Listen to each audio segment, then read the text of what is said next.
सप्रेम नमस्कार।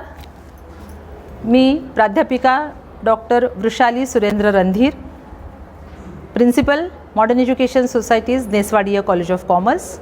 आज आम्ही आमचे पहिले प्राचार्य, नेसवाडिया वाणिज्य महाविद्यालयाचे पहिले प्राचार्य डॉक्टर BS भनगे यांच्या स्मरणार्थ दरवर्षी कॉन्फरन्स अरेंज करत असतो।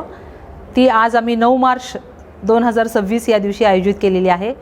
या कॉन्फरन्सला खूप प्रचंड स्वरूपामध्ये प्रतिसाद मिळाला। उद्घाटनामध्ये डॉक्टर SN पठाण सर, जे माजी कुलगुरू नागपूर युनिव्हर्सिटीचे, त्यांनी विद्यार्थ्यांना खूप चांगला संदेश दिला। नवीन नवीन युक्त्या काढून नवीन नवीन संशोधन करून विद्यार्थ्यांनी आपलं करिअर घडवलं पाहिजे असं त्यांनी सांगितलं। त्याचबरोबर बोडके सर, माननीय नरेश बोडके यांनी बजेटच्या संदर्भामध्ये अतिशय साध्या सोप्या भाषेमध्ये विद्यार्थ्यांना माहिती सांगितली आणि ती सगळ्यांना खूप आवडली।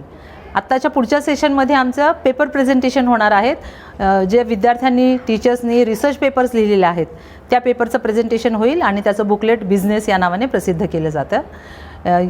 आत्ताच्या सेशनमध्ये माननीय सुधीर सरांनी इम्पोर्ट एक्सपोर्टबद्दल खूप चांगली माहिती मुलांना सांगितली की जेणेकरून आता पुढचं करिअर मुलं कदाचित एक्सपोर्टमध्ये जास्त येऊ शकतात।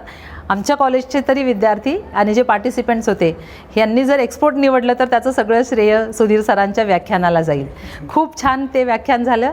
आणि आता व्हॅलिडिक्टरी सेशनमध्ये डॉक्टर लॉरेन्स सर, जे कुलगुरू अबिदा इनामदार युनिव्हर्सिटीचे होते, ते आता व्हॅलिडिक्टरी सेशनला आहेत आणि स्पोर्ट्सच्या संदर्भामध्ये उद्योजकता कशी असेल आणि रोजगार निर्मिती स्पोर्ट्समधून कशी होऊ शकेल याचंही सेशन यामध्ये होणार आहे। संदेश काय देणार तुम्ही?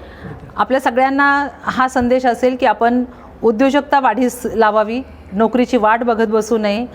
नोकरीची वाट बघत बसला तर डिप्रेशन येईल, कारण इतकी लोकसंख्या वाढलेली आहे, सगळ्यांनाच आपल्याला नोकऱ्या देता येणार नाहीत।